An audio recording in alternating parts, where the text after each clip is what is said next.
everyone. Introducing myself, I am Arju Bandari, a third year medical student at Chitan Medical College Teaching Hospital. I would like to welcome you all in this webinar of the Grey Medicos. So, the topic of today's presentation is case discussion on post-streptococcal glomerulonephritis. On the behalf of the Grey Medicos team, it's the matter of honor and privilege to welcome respected Dr. Sudhir Adhikari sir as our mentor in this today's webinar. He is a consultant pediatrician and associate professor on pediatrics at Chitwan Medical College Teaching Hospital. I would also like to welcome Dr. Dichant Sitaura Dai as our presenter for the today's webinar. He is an intern doctor at Chitwan Medical College Teaching Hospital. Also, we would like to extend our heartiest welcome to all the participants from different medical colleges of Nepal. Now, I would like to hand over this platform to my friend Roshan Batrai for the further information. Thank you, Arju. Hello, everyone, and good afternoon to respected sir. First of all, thank you very much, sir, for sharing your valuable time with us. Introducing the Grey Medicos, it is the platform created by medical students from different medical colleges of Nepal with main aim to improve our clinical knowledge, learn the art of history taking, and reach the clinical diagnosis with help of best mentor from all around the country. Grey, the color symbolizes the transition from black to white, comparing our this color to ourselves. We are on the journey from knowing nothing to knowing something. We have chosen ourselves the name the Grey Medicos. Rules and regulation for today's program are: all the participants are requested to join with their name and name of the college they belong to. Any spams are strictly prohibited, and all the participants will be muted throughout the seminar, so all are requested to deposit their queries in the chat box and they will be answered as soon as possible. Now, without any further delay, I would like to hand over this platform to Dr. Dikshant Sitaula and request him to start the program. Thank you. Okay. Am I audible? Sunyasan, Sunyasadai. Yes, right. Good afternoon, everyone. My name is Dichanta Sitaula. Today, I am going to present a case of acute glomerulonephritis in a child. And I would like to thank respected Dr. Sudhir Adhikari sir for guiding me to prepare this case presentation. So let's start with the presentation. Okay, patient particulars. This is a case of 14 years old male, a resident of Bharatpur Chitwan, Hindu by religion. The informant is patient himself and his mother, so history is reliable. Chief complaints. This patient presented to our pediatric OPD with chief complaints of puffiness around eyes and face for 3 days and red colored urine for 1 day. History of present illness. Patient was apparently well 3 days back when he developed puffiness around eyes and face. It was insidious in onset, gradually progressive, starting from periorbital area to the whole of the face. The puffiness of face was seen more in the morning, which gradually decreased as the day passed. I have put this picture here just to show the facial puffiness and periorbital edema. It is not the picture of our patient, it is taken from Google. The puffiness of face was followed by red colored urine since last 1 day. The urine was dark red in color or cola colored in appearance, sudden in onset, without any pain during micturition or any dysuria. The red color was present throughout the stream of urine, not associated with any urinary urgency, hesitancy, or increased frequency of micturition, not associated with fever. There is no history of any beetroot ingestion or regular drug intake. However, there is history of decreased urine output since last 3 days. Previously, he used to pass urine 8 to 9 times per day. Now passes only 4 to 5 times per day. In addition to this, there is a history of fever with sore throat 2 weeks back, which resolved on its own in 4 to 5 days. There is no history of skin lesions, rashes, joint pain, abdominal pain, or any history of regular drug intake. Similarly, no history of difficulty in breathing, chest pain and palpitation, no history of headache, blurring of vision, vomiting, altered sensorium, confusion, and seizures. I'll discuss about these points in the history after the diagnosis. later on. In past history, there is no history of similar illness in the past. Birth history. Our patient was born as a second child to non-consanguineous married couple, born in hospital via normal vaginal delivery at term, weighing about 3 kg at birth. The antenatal and postnatal periods were uneventful. Developmental history. He is a developmentally well child, currently studying in class 8 with satisfactory educational performance. Nutrition history. In the nutrition history, these values of calorie and protein are calculated on the basis of 24-hour recall method, and all this value of calorie and protein are taken from high essential pediatrics.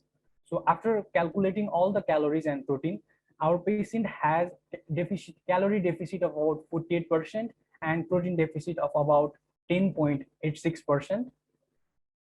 Immunization history. He has been immunized fully according to the National Program of Immunization of Nepal, and there was presence of BCG scar. Family history. He lives in a nuclear family with 4 members, including his father, mother, and elder sister. His sibling is 17 years old elder sister, who is a healthy girl. No similar illness in family. Also, there is no history of any renal diseases, hypertension, or diabetes in family. This is the family pedigree. Drug history. No history of regular drug intake or any drug allergy history.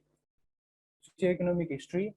Lives in a pakka house with 4 rooms with separate kitchen, separate bathroom and latrine, clean water supply, adequate sanitation. He belongs to upper middle class according to the Kuppuswamy scale with a score of 23. So this is the summary of our history. A developmentally well 14 years old boy with normal birth history and no significant past history, belonging to class 2 Kuppuswamy scale, fully immunized, but with dietary deficit of calories and protein, was presented to pediatric OPD with complaints of puffiness around eyes and face for 3 days and red colored urine for 1 day. There was history of decreased urine output and also history of fever with sore throat for 2 weeks back. So based on this history and historical findings, my diagnosis will be the child is likely to be suffering from a disease which is anatomically renal in origin, specifically glomerular in origin. So what is the basis for this glomerular in origin? Since we have discussed in our history of present illness that the red colored urine is painless. So red colored urine or hematuria, let's say hematuria can be either painful or painless. If the hematuria origins or starts is due to any glomerular cause, it is painless. But if the blood comes from the lower urinary tract, it will be painful. Another distinguishing feature between glomerular and non-glomerular hematuria is the color of the urine, or the color of the red urine. If the color is dark red, it is supposed to be glomerular in origin. If it is bright red, then it will be from the lower urinary tract. Another is the presence of the red color or blood in the stream. If the red color or blood is present throughout the stream of urine, it is supposed to be glomerular. But if it comes at the end of the stream, then it is from lower urinary tract. So based on this, I would like to say that the disease is anatomically glomerular in origin. So etiologically, it is post-infectious, since there is history of fever with sore throat 2 weeks back. So which is a classical finding in case of post-streptococcal glomerulonephritis on the basis of the history.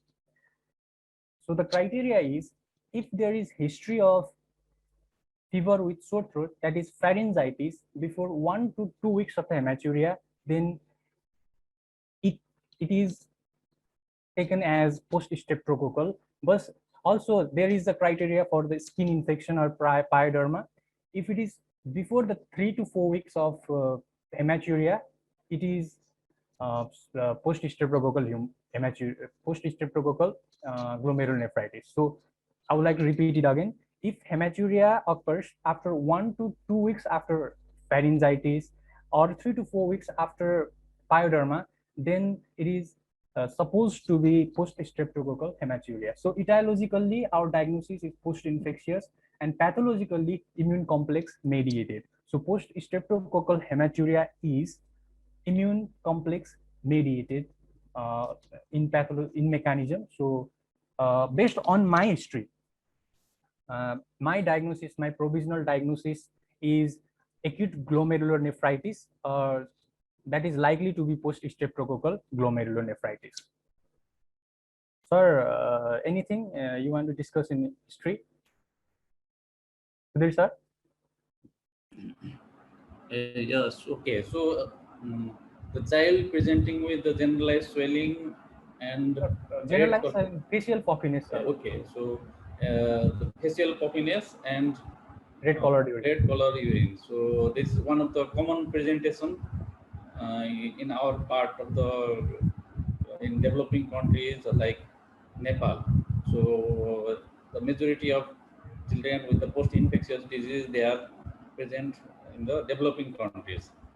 But okay, just from the puffiness and red colored urine. So as you rightly pointed out in the history, so red colored urine, it might be anything.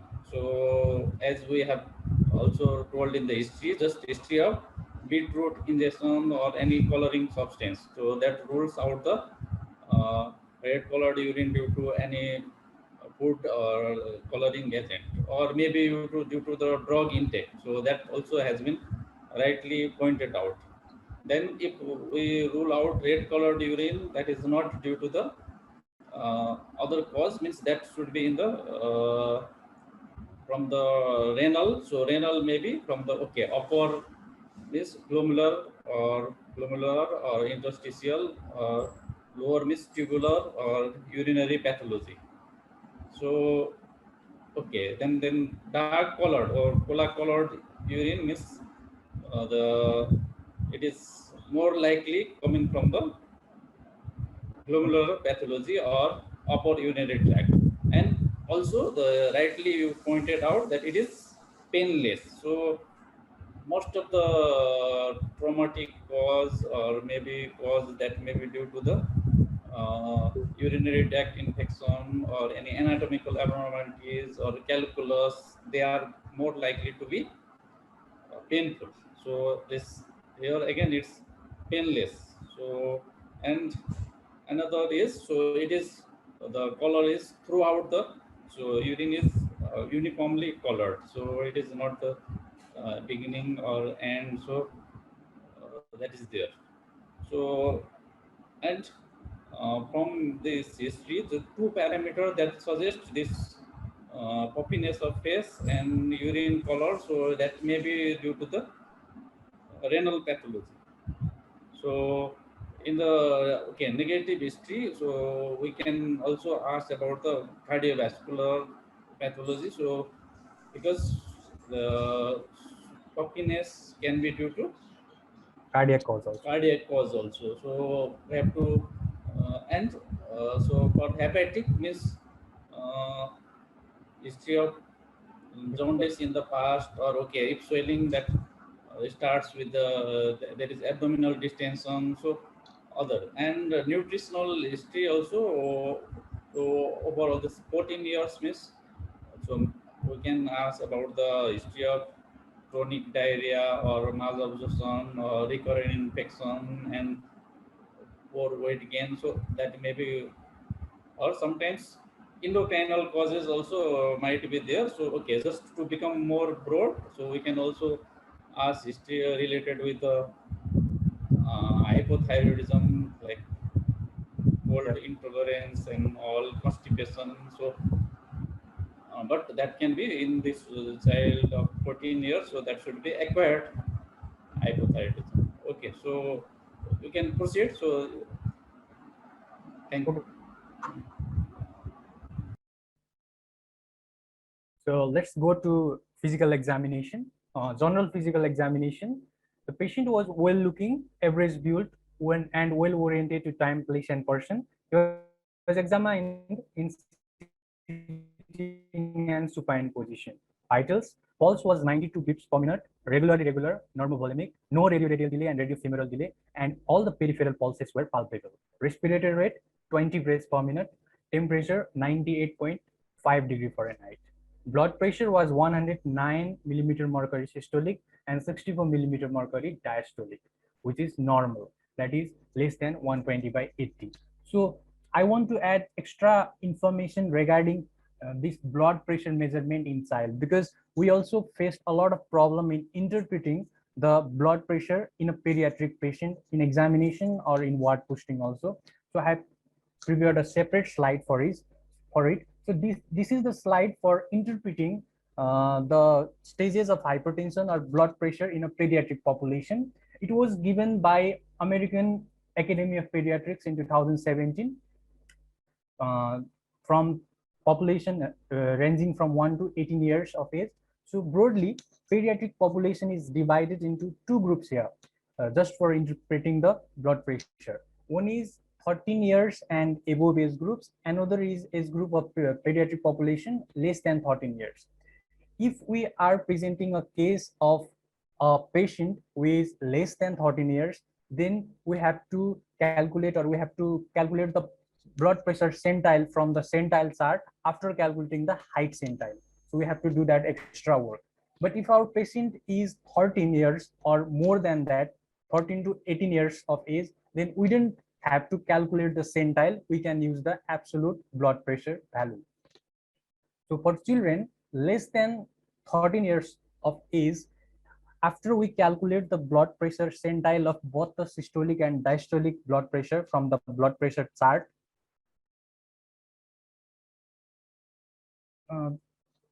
we have to interpret the blood pressure as, if the centile, both systolic and diastolic, is less than 90th centile, then it is normal blood pressure. From 90th to 95th centile, it is elevated blood pressure. Stage 1 hypertension is 95th percentile to 95th percentile plus 12 mmHg, adding 12 mmHg to 95th percentile. This is stage 1 hypertension.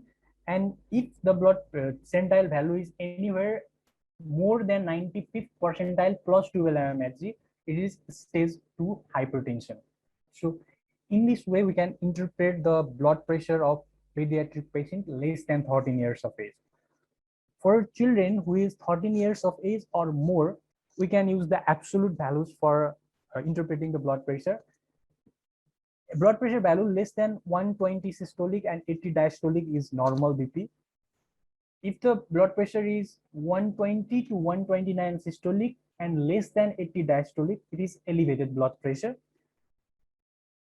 Blood pressure value, systolic value 130 to 139, 80 to 89 diastolic, it falls in stage 1 hypertension, and any value greater than or equal to 140 by 90 mmHg, this falls stage 2 hypertension. So after taking our blood pressure, after taking the blood pressure of the patient, if he or she is less than 13 years of age, we have to do extra work of calculating the centile of systolic and diastolic, then we can interpret according to this. But if the patient is more than 13 years, then we can use the absolute value and we can interpret his or her blood pressure. Anthropometry. Since our patient is 14 years, if the patient is less than 5 years, then we have to interpret height, weight, and MUSC also. Since he is 14 years old, we can calculate only the body mass index. His body mass index was 19.1 kilogram per meter square. And while charting this value in the WHO growth chart, that is standard deviation chart that includes the standard deviation, this value falls between the standard deviation of 0 to +1. So this is normal. So what we have read is any value between -1 to +1 standard deviation is known as normal. If this value is falls in the standard deviation between -1 to -2, this is underweight and or malnourished or wasted. And for BMI, we use the term wasted. So if the value falls between standard deviation -1 to -2, wasted. If it falls below -2, it is severely wasted. for checking this value between 0 to +1, it is written that if the value falls in upper position in 0 to +1 curve, then we should also check whether the child is overweight or not. On general physical examination, there was puffiness around eyes and face, no pallor, icterus, lymphadenopathy, cyanosis or cloving, no pedal edema. Patient was well hydrated. Systemic examination, the systemic examination of all the systems were normal. That is, in gastrointestinal system, the abdomen was soft and non-tender with no organomegaly. In respiratory system, normal vesicular breath sounds were heard with bilateral ear entry, and there was no added sounds. In cardiovascular system, both S1 and S2 were heard without any murmur, and the CNS was also intact. So based on my provisional diagnosis, based on my history and clinical examination, my provisional diagnosis is post-infectious glomerulonephritis that is likely to be streptococcal glomerulonephritis. So this is the provisional diagnosis. So what can be other differential diagnosis? See, acute glomerulonephritis can be broadly divided into two. One is infectious, another is non-infectious. So what are the types or what are the causes of post-infectious glomerulonephritis? So one is just like ours, post-streptococcal, it can be caused by bacteria. Except streptococcus, what are the other bacteria that can cause acute glomerulonephritis? Like streptococcus, staphylococcus can also cause glomerulonephritis, pneumococcus and salmonella. These are the bacteria. And there are viruses which can cause acute glomerulonephritis. The most common viruses being hepatitis B and C virus. So they can also cause acute glomerulonephritis or post-infectious glomerulonephritis. Except them, Epstein-Barr virus and cytomegalovirus can also cause post-infectious glomerulonephritis. Similarly, post-infectious glomerulonephritis can be caused by malaria or filaria. So these are the infective or post-infective cause of the glomerulonephritis. Also, acute glomerulonephritis can be caused by non-infective causes or various systemic diseases like systemic lupus erythematosus or SLE, Henoch-Schönlein purpura HSP, Wegener's systemic vasculitis like Wegener's granulomatosis, IgA nephropathy, etc. So these are our differential diagnosis, and the provisional diagnosis is post-infectious glomerulonephritis, likely to be post-streptococcal glomerulonephritis. So we have finished our history and physical examination. Sir, anything you want to add in physical examination? Sudhir sir? Okay, so if we suspect, so from our history, we suspect likely the system involved is the renal. Yes, sir. So most important is we have to look for the edema. So facial puffiness is there. So okay, young children also the edema that can be present as a facial puffiness, or in the renal disease also that more puffiness that starts in the early morning. That can be the presentation.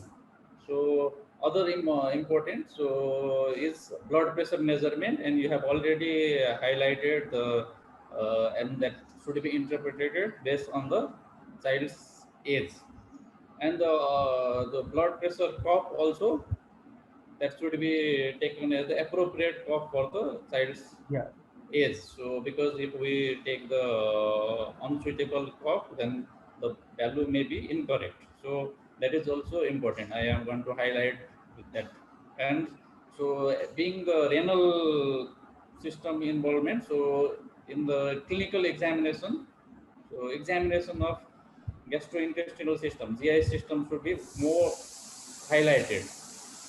So apart from looking in the for abdominal examination in the detail, maybe bimanual palpation of the kidneys or renal angle tendon, so it should be examined in more detail. And so just how we approach is, hematuria means red colored urine, so that may be hematuria. So hematuria may be due to the renal pathology. So renal pathology also, it can be acute glomerulonephritis, and as you have mentioned, so it may be due to post-infectious, post-streptococcal, or related with the autoimmune or vasculitis disease. So likewise, and other is, so just this may be the first presentation of nephrotic syndrome also, because it is also a common condition. So it is not like classical presentation, or but atypical presentation of nephrotic syndrome also we should keep in the, just it may be first presentation. So if there is repeated history in the past, then it points more towards the nephrotic syndrome. But even if the first episode also, because it is also closely associated diagnosis, so we should also keep in the differential diagnosis, though this history is more classical towards the post-streptococcal glomerulonephritis. So in differential we can keep nephrotic syndrome also, but it is maybe atypical presentation. This, since there is history of hematuria. And other is, so the normal blood pressure, so it may be there. So microscopic hematuria also may be there. So if hypertension is there, then still it is more supportive. But in absence of hypertension also, we can make the clinical diagnosis of glomerulonephritis. So, but we have to proceed to investigate the differential diagnosis. Okay, thank you. So I would like to, since we have this provisional diagnosis and we have, there are many differential diagnoses for this condition, so we have to investigate. Regarding the investigations, the first thing we are going to do is urine analysis. Urine analysis starts from gross examination of the urine, then dipstick examination, then microscopic examination. So first, in gross examination, we can check for the color of the urine or smell of the urine just grossly, whether it is dark red or bright red, just like we told in the history. Then dipstick test. So what is dipstick test, and what does it interpret? So dipstick test is done, there is a instrument or a paper called dipstick, which is dipped inside the urine sample. And there are, according to the disease, there will be the change in the color of the dipstick, and we have to see the color with the already prepared chart, dipstick chart, and interpret the color change. So dipstick will measure the protein in urine, glucose in urine, ketone bodies in urine, blood in urine. So these things will be shown by the change in the color in the dipstick. And for protein, we can grade the amount of protein in the urine by dipstick as 1+, 2+, 3+, and 4+. So on the basis of that score, 4+ means there is nephrotic range or highest level of the proteinuria. So what does it mean is, if there is 1+, it is less than 500 mg per day. If it's 2+, 500 mg to 1 gram per day. If it is 3+, the amount of protein in urine is 1 to 2 gram per day. And if it is 4+, that is more than 2 gram per day. In this way, we interpret the value given by the dipstick test. But there is one contrary regarding the blood in urine, because dipstick may not say whether it is hematuria, actual hematuria, or myoglobinuria or hemoglobinuria in blood. For that, we have to do the microscopic examination, that too in a phase contrast microscopy. So grossly from the dipstick test, we can look for the hematuria and proteinuria in the blood. Another important test to see or to measure the level of protein in urine are 24-hour urine study, urine collection, and spot urine protein to creatinine ratio test. So these tests will measure the amount of protein and measure the proteinuria in our urine. So the measuring value for these two tests are, in 24-hour urine protein collection, if the amount of protein in urine is less than 4 mg per hour, it is normal. Any value between 4 to 40 mg per hour, it is proteinuria. But if it is greater than 40 mg per hour, that is nephrotic range proteinuria. So the child is likely to have nephrotic syndrome. In spot protein to creatinine ratio, if the value of protein to creatinine ratio is less than 0.2, it is normal. If it is 0.2 to 2, it is proteinuria. But if it is greater than 2, then it is nephrotic range proteinuria. So by this test, we can measure the amount of proteinuria and we can make a diagnosis whether it is nephrotic syndrome, it is nephrotic range proteinuria or not. So these are two important tests, and these values are also important in pediatric population. In adult population, it's likely to be less than 100 mg per day, 100 to 1000 mg per day in 24-hour in proteinuria. In nephrotic range proteinuria is more than 1000 mg per day in adults, but in pediatric population, we calculate these values of proteinuria as mg per hour, not mg per day. So after we have done urine analysis and urine test for proteinuria, then we have to look for blood examination. So renal function test, urea and creatinine. So this is done because in case of acute glomerulonephritis, the child may be in acute kidney injury or AKI. That is measured by doing the renal function test. That is ruled out by doing renal function test and measuring the amount of urea and creatinine. Then we should also do serum electrolytes measurement, sodium and potassium, because in case of renal failure or acute kidney injury, the child is likely to have hyponatremia and hyperkalemia. So we have to do the electrolytes, serum C3 level. This is very important in case of post-streptococcal glomerulonephritis. Since we have made a provisional diagnosis of post-streptococcal glomerulonephritis, serum C3 level will be low. So the low serum C3 level is indicative of post-streptococcal glomerulonephritis. But this will, in case of post-streptococcal glomerulonephritis, this C3 level will normalize in between 8 to 12 weeks. If it is still low after 12 weeks also, then it is not post-streptococcal glomerulonephritis. It may be due to other systemic causes like SLE, and we have to do renal biopsy. We'll discuss it later in the indications for renal biopsy in case of acute glomerulonephritis.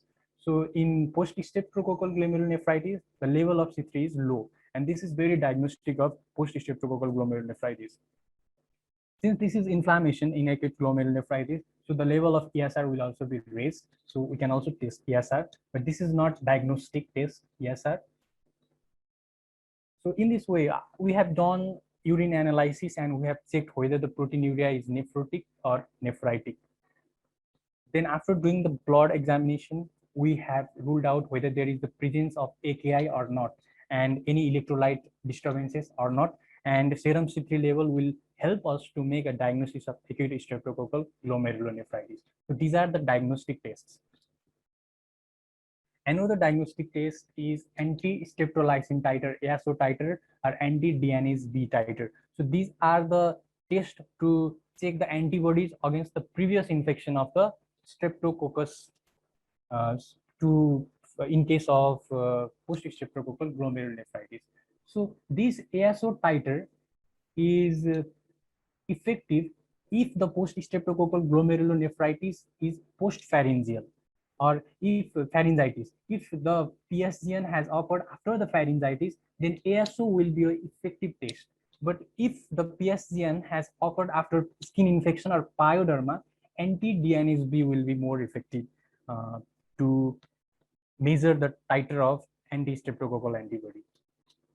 So these are also diagnostic tests, but another test has also been mentioned, that streptozyme test, but that is not done routinely. That is also used to measure the antibody against the streptococcus. So these are tests to detect antibodies against the streptococcus to rule out whether this is post-streptococcal or not. A renal biopsy if indicated. So this is very important. Renal biopsy, because it is often asked in exam also. So what are the indications of renal biopsy in post-streptococcal glomerulonephritis or in acute glomerulonephritis?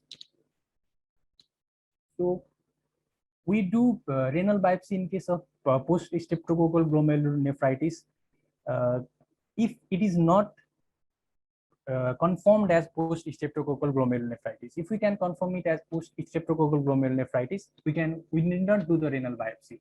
But if there is other features, other systemic features of SLE or systemic vasculitis, then we have to do renal biopsy. Another other indications are if the course of the illness is not if the course of the illness is prolonged, or if the patient does not recover in the expected time period, then we have to do the renal biopsy. So what does that mean? So in case, just an example, in case of post-streptococcal glomerulonephritis, the AKI or acute kidney injury is supposed to resolve in 7 to 10 days. That is, if it doesn't resolve and there is the presence of persistent hypertension, oliguria, or azotemia for more than 7 to 10 days, then it is likely not to be the PSGN and we have to do the renal biopsy for it. Another is proteinuria. So if there is nephrotic range proteinuria for more than 2 weeks, then we have to do renal biopsy. Or persistent proteinuria, non-nephrotic proteinuria for 6 months, we have to do renal biopsy. Already we have talked about the complement C3. In case of PSGN, the low C3 level is supposed to be normalized in between 8 to 12 weeks. But if there is persistent low level of C3 even after the 12 weeks, then it may not be PSGN, so we have to do the renal biopsy. Another is gross hematuria. If there is gross hematuria for more than 3 to 4 weeks, then we have to do renal biopsy. So we should remember this timeline in which the abnormal values normalize in case of PSGN. And in case they don't normalize, then we have to do the renal biopsy. So we should remember this timeline as the indications for renal biopsy in PSGN. Now, regarding other investigations are to rule out other differential diagnoses or other causes of the acute glomerulonephritis. Like anti-DNA antibodies, it is to rule out systemic lupus erythematosus or SLE, hepatitis B and C serologies, whether there is the acute glomerulonephritis is due to hepatitis B or C virus, and anti-neutrophil cytoplasmic antibody, it is to rule out the systemic vasculitis like Wegener's granulomatosis. So these are the important tests, investigations we would like to do for the diagnosis of PSGN and for ruling out of the differential diagnosis. So these are the investigations. Sir, anything you want to add in investigations? Sudhir sir. So investigation, since it is the renal, so in most important is dipsticks that can be done by the parents in the home for protein and blood, and urine microscopy. So microscopy, we can differentiate if there are dysmorphic RBCs or RBC cast is present, then that can suggest glomerular pathology. And sometimes, okay, urinary tract infection also may be associated. If we feel like that, then we can go. But here, since there is no fever, so in this case, no, it is suggestive of urinary tract infection, but it's not required. But that we can do. And for systemic disease, so the ANA, anti-nuclear antibody, is screening test for SLE, and that anti-DNA, that is dsDNA, that antibody, that is specific. So for screening, so we can do the initially ANA we can do, but and for confirmatory we can do dsDNA antibody. And renal biopsy means, as you highlighted, so if it does not fit the classical post-streptococcal glomerulonephritis, then biopsy is indicated. By that we means it doesn't follow the natural course. The renal parameter, blood parameter do not normalize within the time limits, or complement is persistently low beyond 2 to 3 months, or systemic history suggests systemic disease. So this, it is deviating from the classical post-streptococcal glomerulonephritis, then renal biopsy is indicated. And especially for like to rule out that if AKI, if acute kidney injury is there, then rapidly progressing glomerulonephritis, RPGN, if that is there. So then it is the urgent indication for renal biopsy and know that exact diagnosis other than post-streptococcal glomerulonephritis. Okay. So here is a question: are all these modalities investigation practiced in our country? Sir, I think you should answer this question. Sudhi sir. Classically, if you have child presenting like that, so initially, as I pointed, so you just first you do urine dipsticks and urine microscopy to suggest the dysmorphic RBC or RBC cast, and renal function test and serum electrolyte, sodium and potassium that are required, and ASO titer that is also routinely available. And then complement C3 also nowadays it's available in the most of the center, and we can do. But if it is classical post-streptococcal glomerulonephritis and financial condition of patient, like they are not affording, so in that condition, just ASO titer and renal function test, electrolyte, and urine microscopy. So this much investigation will be sufficient. But if that is the atypical presentation and so that doesn't follow the natural course, then definitely additional investigations like ANA, dsDNA, or workup for the other viral pathology that is indicated, and renal biopsy also. So it is, if indicated, is done, and so especially young children, it may be slightly like difficult, and maybe it is done in the few centers in the Kathmandu where pediatric nephrologists are there, but in the older children and adolescents, it's available in the most of the cities of our country. So it is the standard protocol for the investigations. So we have to base on the presentation. So if it is systemic disease is there and we suspect SLE or other vasculitis, then we have to investigate in that line. If we suggest, okay, rapidly progressive glomerulonephritis means the biopsy is urgently required to give the appropriate treatment. So it is rather than the just generalization, it is can be based on the specific the presentation. And renal biopsy, as during presentation, it is already highlighted. So if indicated, means in all cases we don't require renal biopsy, but if our diagnosis or is not certain, then definitely we can proceed for that. Okay, thank you. Thank you, sir. So there was another question: how do we differentiate between PSGN and IgA nephropathy? Should I answer right now or at the last end of this presentation?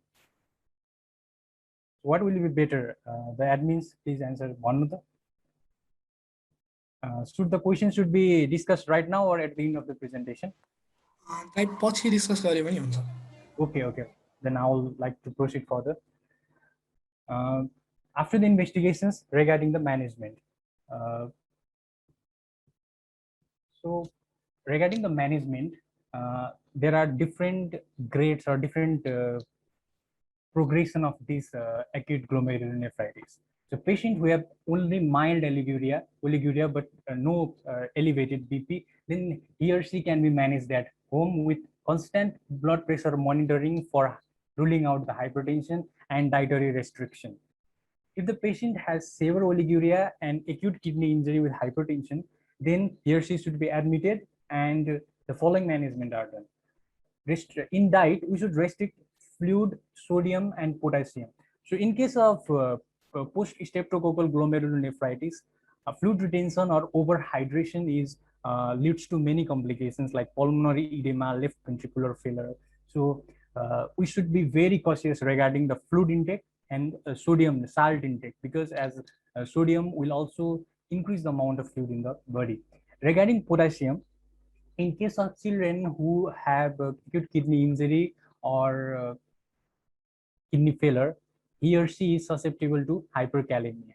Since there is already hyperkalemia, then adding potassium through the diet can exacerbate the condition. So in diet, we have to restrict fluid, sodium, and potassium.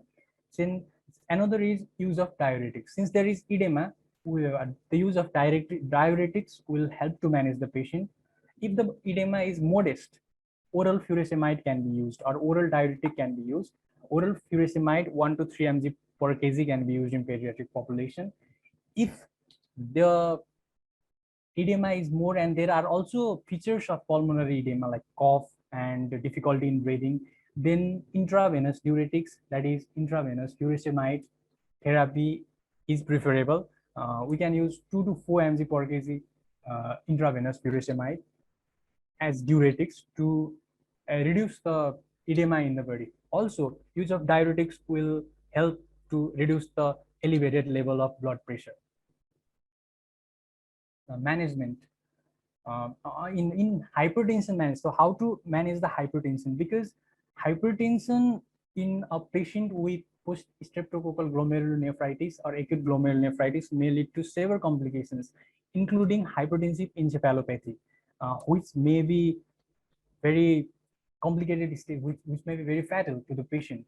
So hypertension can be managed according to the stage or according to the progression of hypertension. Like mild hypertension can just be controlled by our dietary restriction of salt and fluid. We can use diuretics, as we have already mentioned, which will also help to reduce the hypertension. Then we can use amlodipine or nifedipine. They are the calcium channel blockers.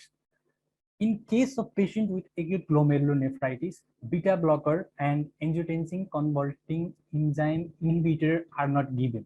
So why they are not given? Because these are the drugs which will cause hyperkalemia in our body or which will increase the amount of serum potassium.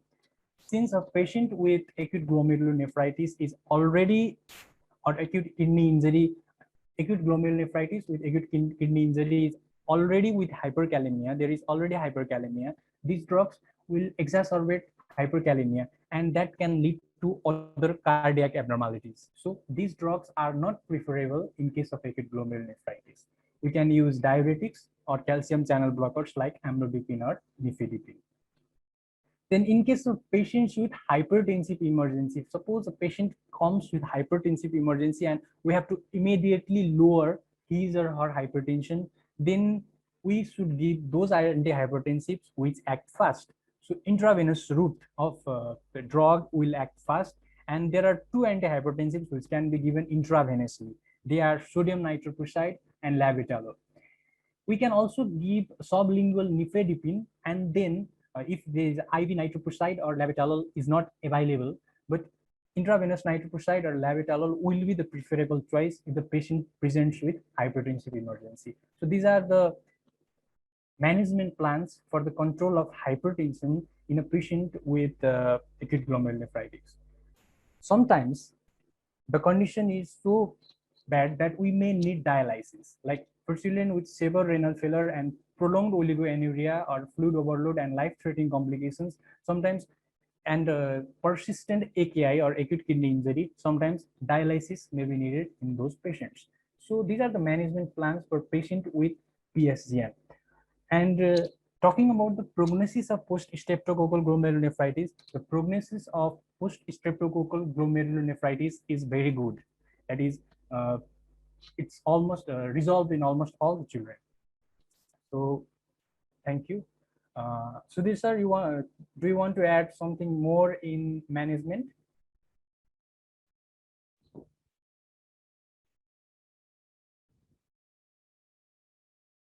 Sir? So management of glomerulonephritis, so that is symptomatic treatment and specific treatment. So symptomatic means if patient is presenting with the hypertension, so that is the one of the important clinical feature that are help in the diagnostic criteria, or sometimes patient they can directly present as a hypertensive encephalopathy in the emergency, and so management of the hypertension is one of the important step. And as okay, somebody also has asked, so it is the pathophysiology, the glomerulonephritis, so that causes the decrease in GFR and that sodium and fluid retention. So it may be just a dilutional hyponatremia, and the potassium level, if patient develops the oliguria and features of the renal impairment, then the potassium will be raised. So just a simple restriction of fluid and sodium will be sufficient for the mild disease. And the next is, if we have to use the additional medication, then loop diuretics, so furosemide, and if there is orally sufficient, means we can start with the oral, and if patient is so sometimes we can also use the intravenous furosemide. So next step is so diuretics, and that also loop diuretics. So furosemide will use 1 to 2 milligram per kg. And next line is, if the blood pressure is not controlled with the salt restriction or loop diuretic, then next we can add on the calcium channel blocker. So that is a general consensus. And additionally, if that is not tolerated or for other reason, then beta blocker is added. And SE inhibitor, so if it is in the scenario of hyperkalemia, or if we have a suspected renal artery stenosis or young age with hypertension, so then that time we should be cautious SE inhibitor. Otherwise, if there is no renal artery stenosis or hyperkalemia, potassium level is normal, that time even it is also drug which can be used for the treatment of hypertension in glomerulonephritis. So it is most important is hypertension. Then simultaneously, so there is also some doubt about the antibiotic use. So antibiotic, so it is for the treating the if active infection is there. So somebody is carrier in the carrier for the streptococcal infection. So that time we can use the oral penicillin for 10 days, and especially so that doesn't alter the course of the glomerulonephritis. So but only so if he is carrier, so he can infect the child can infect the other peers or other siblings. So for that purpose, so antibiotic also can be used. So primary is symptomatic and hypertension management. And next is, if it is the complicated, and then management of the complications. So means in the renal failure, which is refractory, requiring dialysis, or severe acidosis is there. So management of complications. So that is important. And there are other questions. So I think we can take more. So it is more, okay, first we can take management questions. So can labetalol be given in the hyperkalemia with the hypertension? So it is the mainly SE inhibitors and all that causes the hyperkalemia. So labetalol, it is the beta blocker. So and it is infusion. So it is given as the infusion. So for IV infusion in the hypertensive emergency, so nitocloside or labetalol, or sometimes that nitroglycerin. So these are the drugs that are used, and this labetalol is one of the safe drugs to use only. Then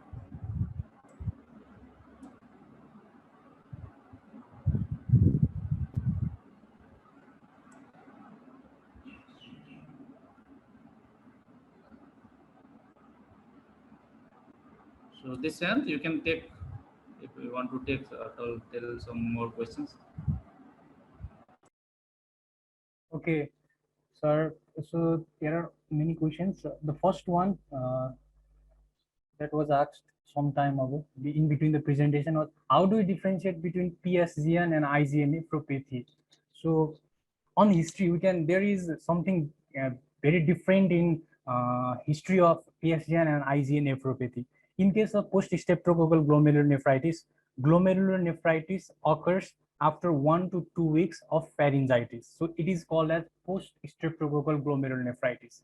But in case of IgA nephropathy, just with the pharyngitis or just after 3 to 4 days of pharyngitis, the features of the glomerulonephritis will be seen in case of IgA nephropathy. So respiratory symptoms occur, and after 3 to 4 days after that, the features of nephritic syndrome occur. That is supposed to be IgA nephropathy. It is also called synpharyngitis.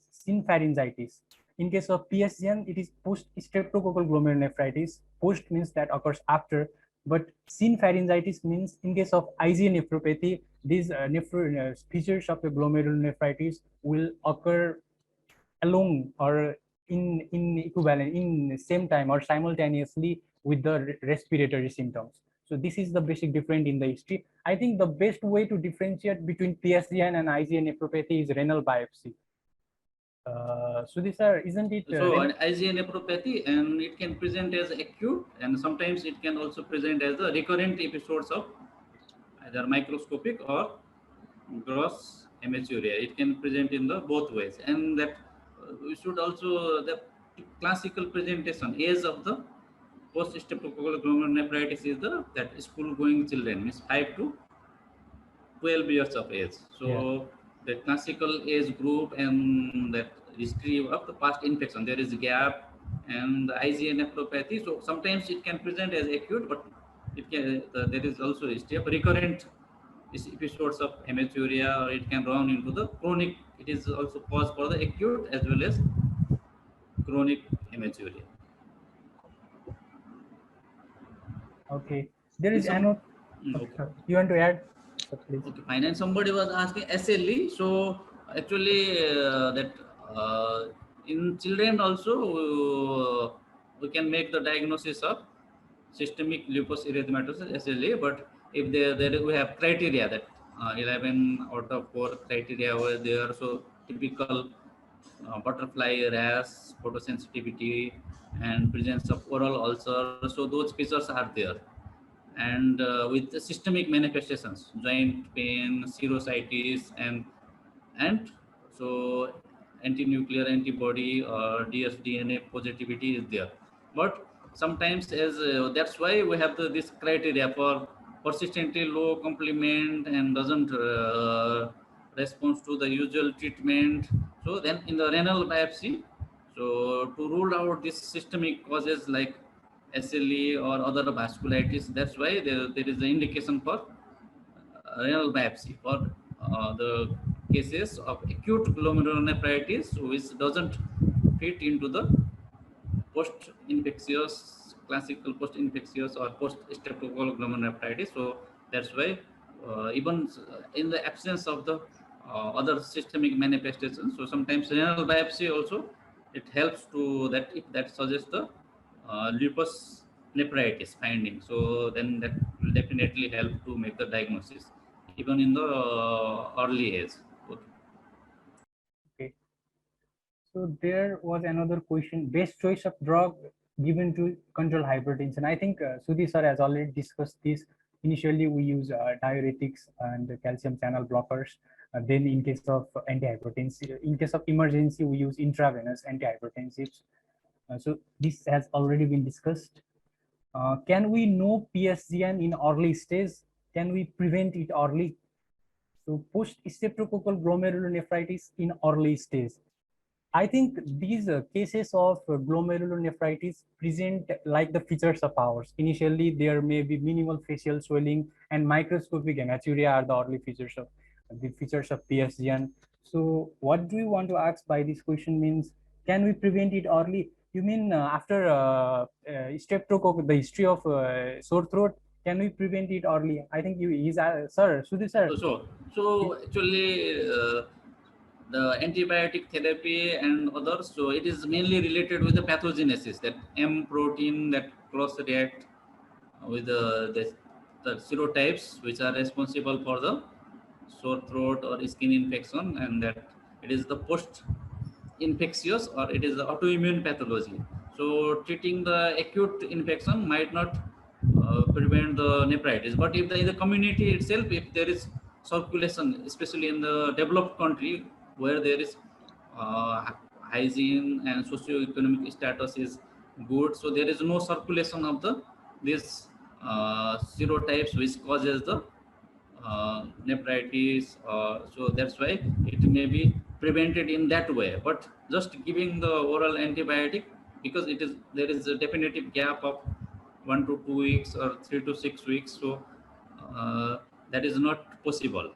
So and other is, so recognizing in the early stage is important, because if you recognize early stage, so before patient develops into the hypertensive encephalopathy or presents with the pulmonary edema and congestive cardiac failure, or presents in the renal AKI and requiring the resuscitation, so that may be difficult. So definitely diagnosing in the early stage when just puffiness of face starts, and we investigate, we thoroughly examine for the hypertension and investigation.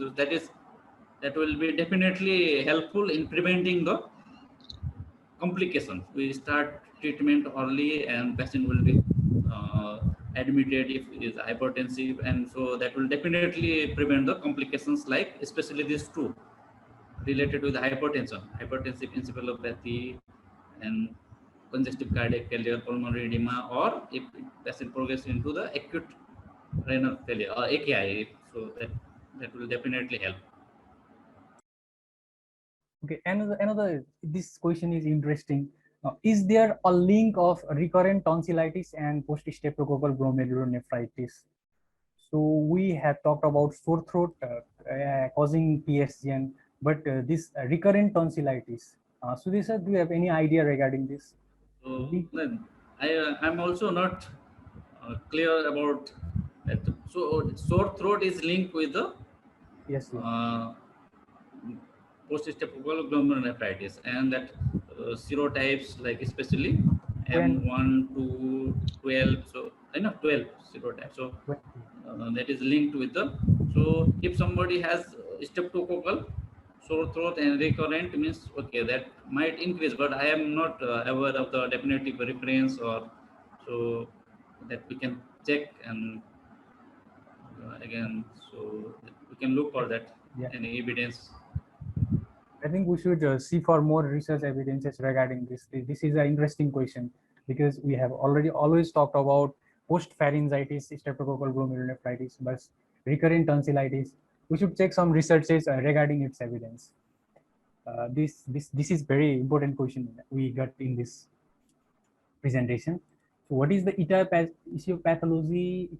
relation of streptococcus and glomerulonephritis? So as Sudhir sir has already explained, this is immune complex mediated mechanism that the protein, the antibodies produced against the protein of this streptococcus organism, and they form the immune complex, and they will cause inflammation in the glomerulus. So this is the pathological mechanism of this disease. Can lab this as what is target BP we should set in glomerulonephritis while managing hypertension? So we have already discussed that there is different stages of hypertension, as we have already discussed according to the American Academy of Pediatrics. So our target should be, I think, the normal value, below the normal value should be our target for controlling, managing the hypertension. I think Sudhir sir can clear more about this question. So it depends upon the presentation. So if hypertensive, that emergency is there, so immediately if blood pressure is more than 95 centile or 99 centile, then we can reduce.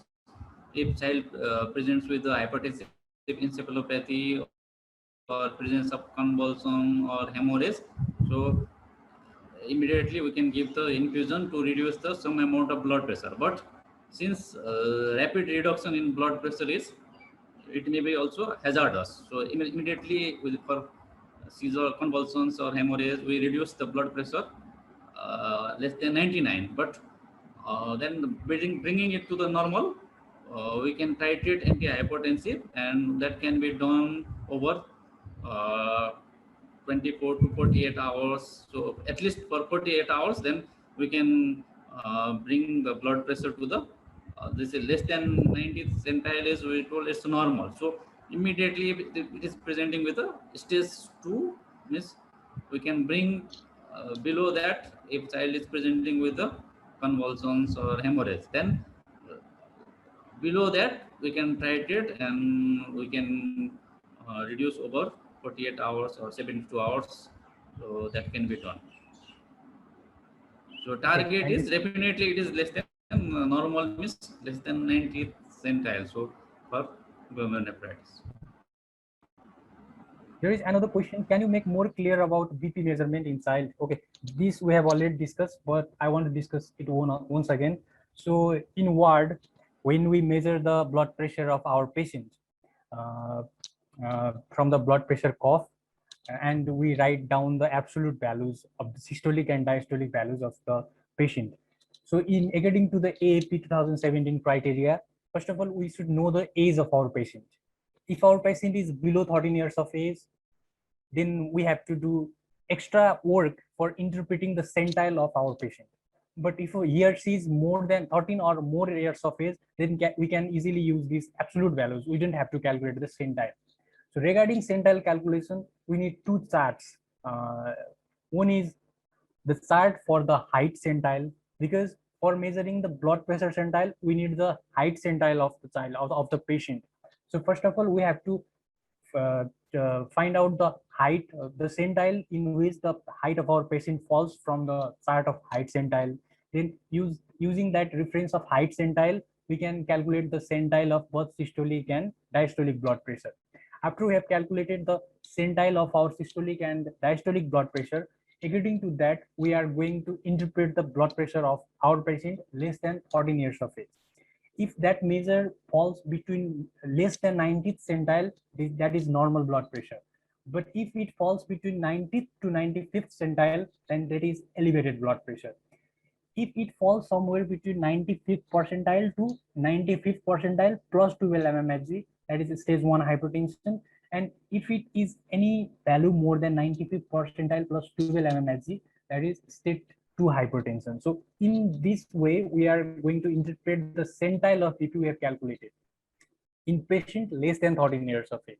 If our patient, just like the patient in our case, is 13 years old or more than that, then we can easily use the absolute systolic and diastolic values to interpret the BP. Like normal BP is less than 120 to 80 mmHg. If systolic is between 120 to 129 and diastolic is less than 80, then that is elevated. 130 to 139, 80 to 89, that is stage 1 hypertension. Then at any value more than 140 to 90 mmHg, that is stage 2 hypertension. So in this way, after measuring the blood pressure for children, for patients less than 13 years, we calculate height centile first and then BP centile. And after calculating the BP centile, we are going to interpret on the basis of this chart.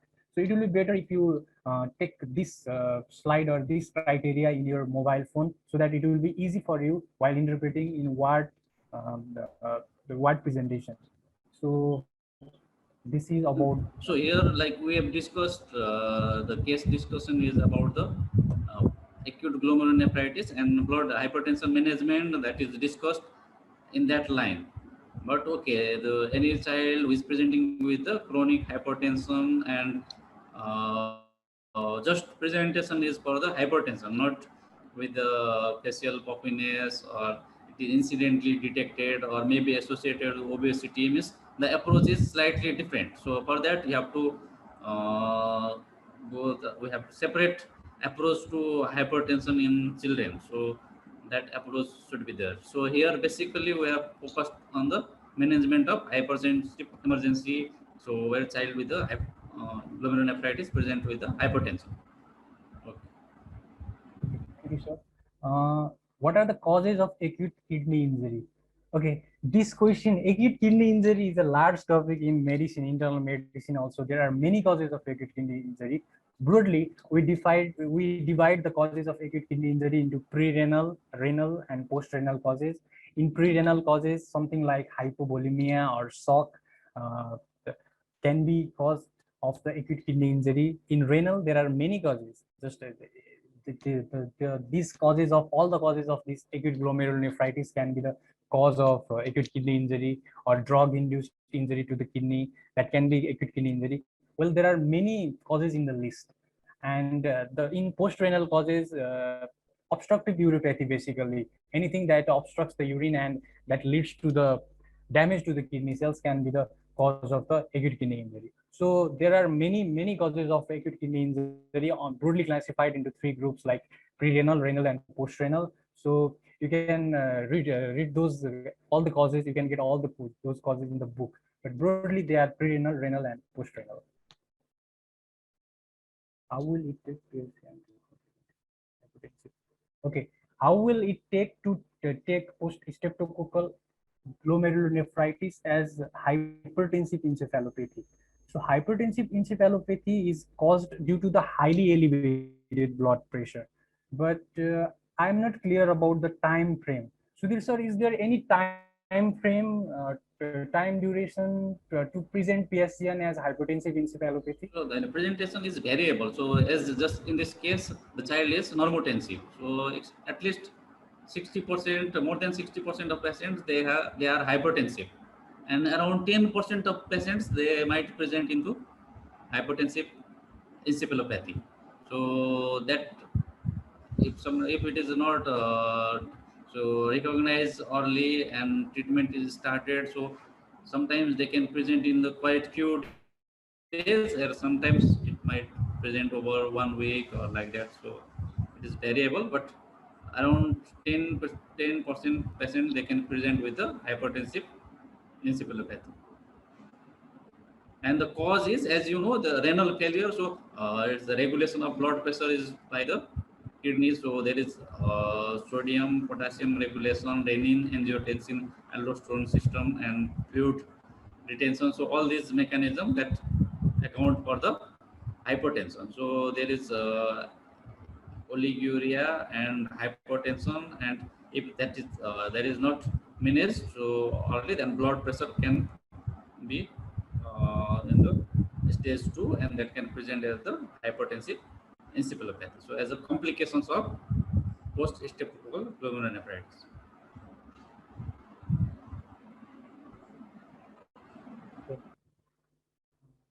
I think the questions are over. I think the time is also over. So anything, Roshan, or case of I think almost all the questions are discussed right now.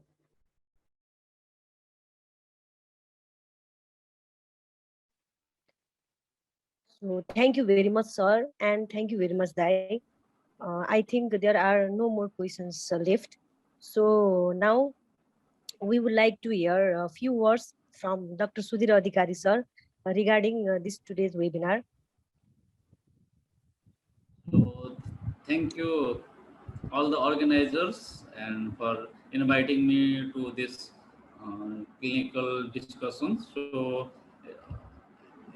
and this is the one of the pioneer steps to improve the uh, case discussion and in the common topics in the field of undergraduate medicine. So and I'm delighted to be present today and discuss with you all. So definitely this is help. So and with time, I think you have taken good initiative, and it will definitely improve, and it will benefit everybody. Thank you. Thank you very much, sir. Also, we would like to hear a few words from Dr. Dichanda Sitaula Dai. Okay, thank you, Achu. And thank you, everyone. This is really a very good initiation, starting this kind of presentation in the clinical years, because medicine is a continuous learning education, because we can never know everything about medicine. The more we discuss it, the more we sharpen our understanding about any disease or anything in medicine. I would like to thank you, Roshan, for approaching me for this presentation, and all the team organizers of the White Medicos team. My special thanks to respected Dr. Sudhir Adhikari, sir, for mentoring me, for preparing the presentation slide, and for teaching me many things that I hadn't learned till date. So my utmost gratitude to Dr. Sudhir Adhikari sir, and thank you everyone for these questions. There are many interesting questions, just like that one with the relationship of recurrent tonsillitis and PSGN. We didn't have any idea about that. I think this question will make us explore more resources regarding those two terms, and we know interesting thing about that too. So in this way, we learn the medicine. This is a really good initiation. Please keep this good work going.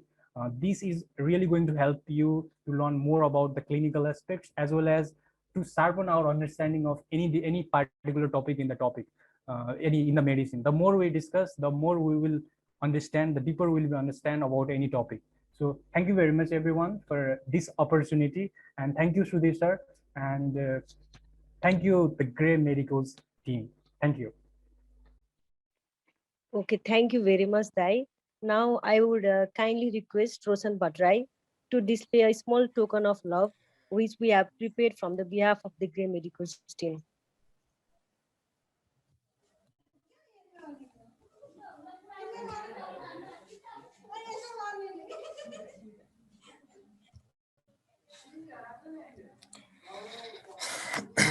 Thank you, Sudhir. Thank you, Sudhir sir, for your valuable time and wisdom. I would also like to thank Dr. Dikshant Sitola for your wonderful presentation and sharing your knowledge. This is a small token of love for Dikshant Sitola, Dai also. Thank you, Roshan, for this And, wonderful gift. Thank you.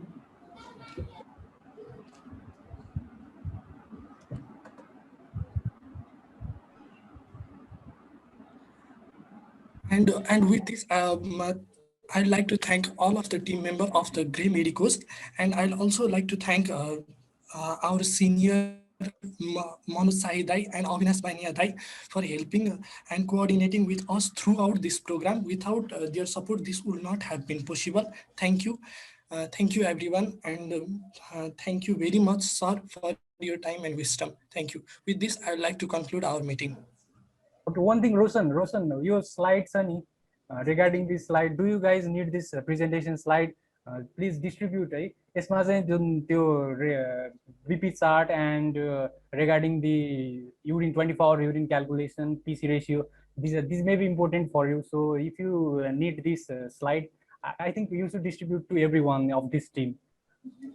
हुन्छ दाइ हामी त्यो के अरे युट्युबमा पनि distribute गरिदिन्छौँ अनि यसबाट पनि ग्रुपमा पनि सबैले डिस्ट्रिब्युट गरिदिन्छौँ त्यो Okay, I will provide this PPT to all of you.